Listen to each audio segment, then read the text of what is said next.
So now I'm going to talk about the future of Mycroft for me.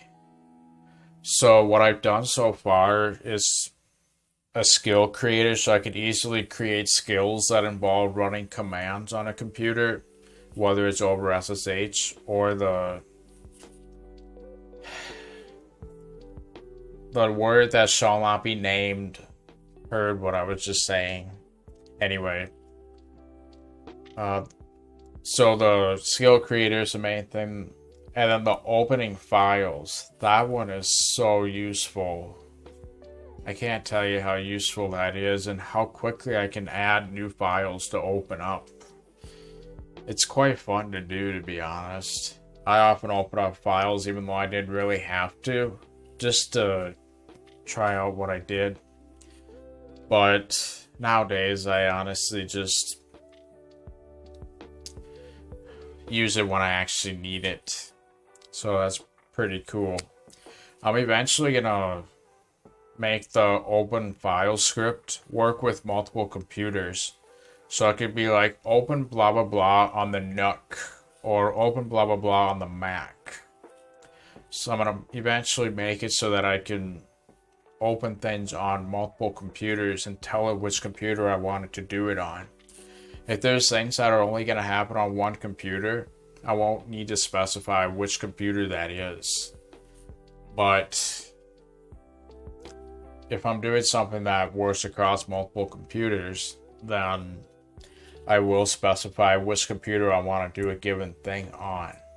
I might showcase that in the future. I honestly have no idea.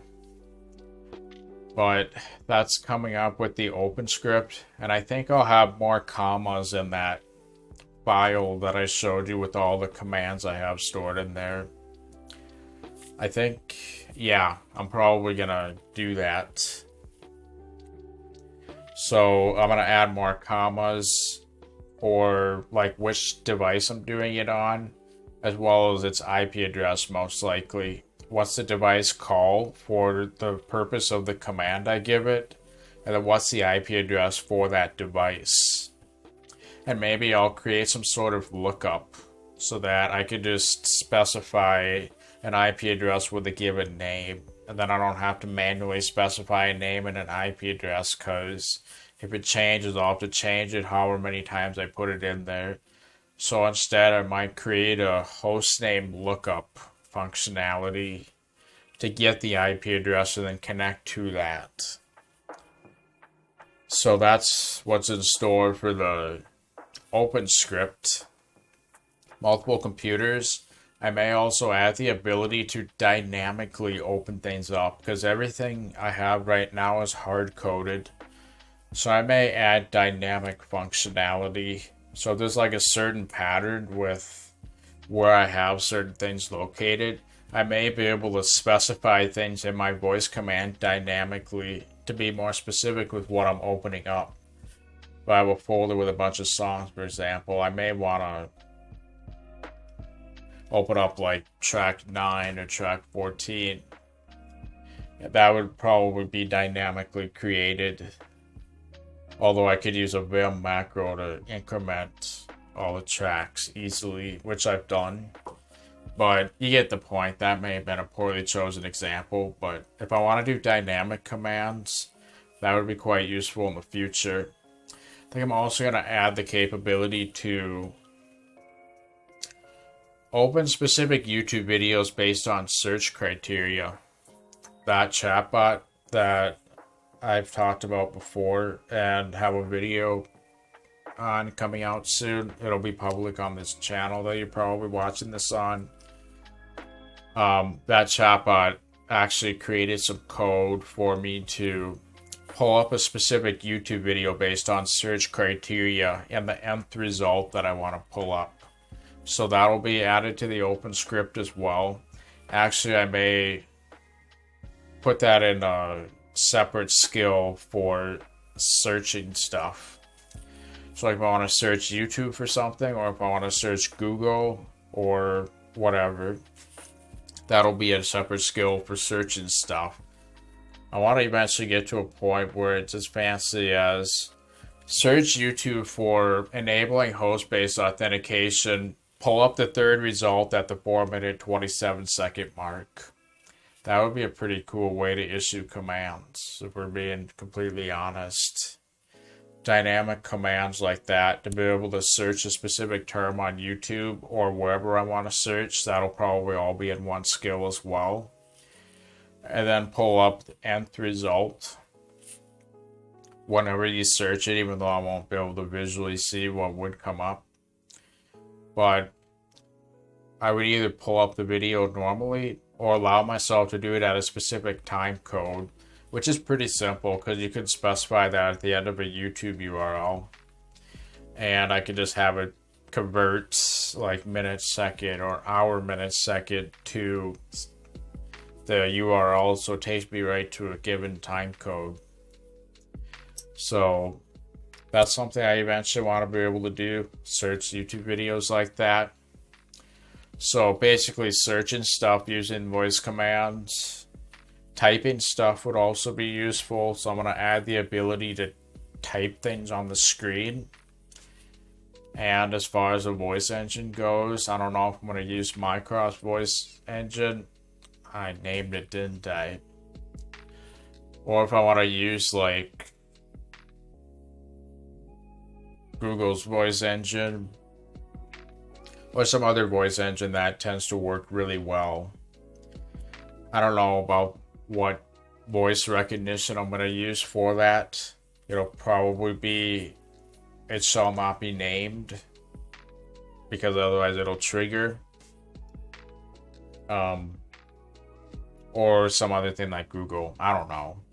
So that'll be for typing things, whether I'm actually on like google.com and I want to type something, or if I just want to type something in general, like a symbol or something like that. It'd be nice to be able to just say, hey, type, can't even think of any examples right now, type "how are you today," right? And then it'll just appear on the screen on whichever computer I want to use. So I'll probably have the ability to specify which computer I want to do it on as well. I don't have that functionality yet, but that's something that's in store for the future. And then another thing that would be really cool is to be able to move the mouse cursor around using voice commands. So you might remember the Windows speech recognition back in Windows 7. It might still exist today, I'm not sure. But you could move the cursor using your voice on that thing. So that's been around for a while. Essentially what it does is it brings up a grid 1 through 9. And when you specify a number, it'll go to that specific number and do another grid 1 through 9 within that grid square. And basically you get more and more precise until you get to the point you want to click. Basically like 3 or 4 layers worth of grids.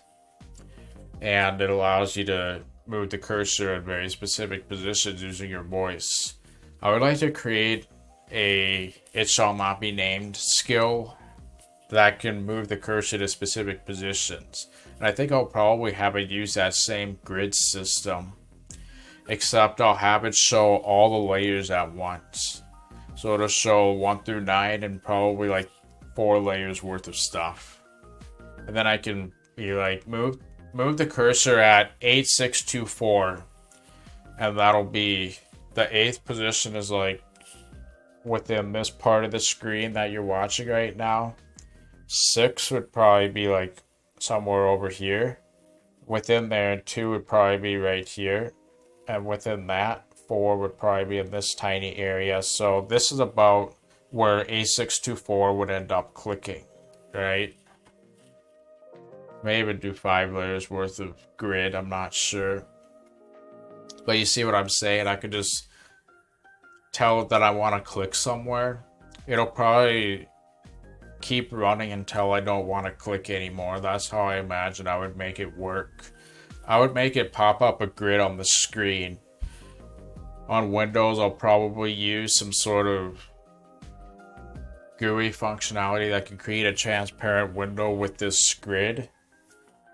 And then on Mac, I'd probably use something like Xcorch Composer to display the same grid on there. Then I'd have to work out the coordinates, obviously, where to click based on that grid position. But that's something I eventually want to do with Mycroft in the future as well. It'd be cool to automate pretty much anything. At least anything I'm comfortable automating. Because really, it's using Python. But voice assistant to trigger this Python. So that would be pretty cool if I was able to get that working. If I didn't want to do a grid, I could probably just do it in my head where things would roughly be placed. But I really don't think that's necessary. Displaying a transparent grid would be quite useful. So there's that. May end up having the bot help me with that. Because while I could figure it out on my own, I don't know if I'm really going to get too much value with that, so I'm probably going to have the bot do most of it for me, even though I'm going to have to assist it a fair bit, I'm sure. But maybe I could just use it to help me figure out what approach I want to use, and then I could do that approach myself, maybe. The thing with the bot is, while it can help with a lot of things, with programming and stuff, in case you didn't know about that, it can like automatically write code and stuff. Everybody's like, my job can get replaced because it can write code. But in reality, it really needs a lot of assistance to get the code exactly how you want it and stuff. I made a video talking about this more in depth, so go watch that if you're curious, or watch any other video on YouTube going over the chatbot and its programming. Anyway, that's pretty much what I'm going to be doing, because once I got all that stuff, voice recognition for typing, the full functionality for opening stuff, and searching stuff, and moving the mouse, then I can pretty much do everything on the computer completely hands-free. I can probably get rid of this controller right here when I'm on the couch, which would be pretty sweet. I'm not going to get rid of it, obviously, but I could minimize its usage and do this all hands-free, which would be kind of cool if I'm being honest. So that's what I'm going to be doing with Mycroft in the future. I will probably make a series on YouTube when I get this all figured out. I'm going to try to make it very easy to follow, and I'm going to try to cut as much nonsense as I can so I can get straight to the point that people can get up and running as easy and quickly as possible. I'm going to try to do that, even though that's not always the easiest to do. But that'll probably come out either this year sometime or next year. Within the next 2 years, I'm sure I'll be doing this. It'll be on a new channel that I'm creating. I'll probably create it in a few months. In fact, it'll probably exist before the next casual video. That's pretty exciting. I don't know, this channel might be the one where I get the most subscribers out of all my channels. I honestly have no idea. I don't really care either, because I'm not doing it for a career. I'm just completely doing it on my side for my love of helping people with stuff, really. So more news on that in the future, I'm sure. It'll eventually be on my channels page of this channel once it exists. I'll be sure to add it. But yeah, so that's basically what's going on with Mycroft and SSH stuff regarding it.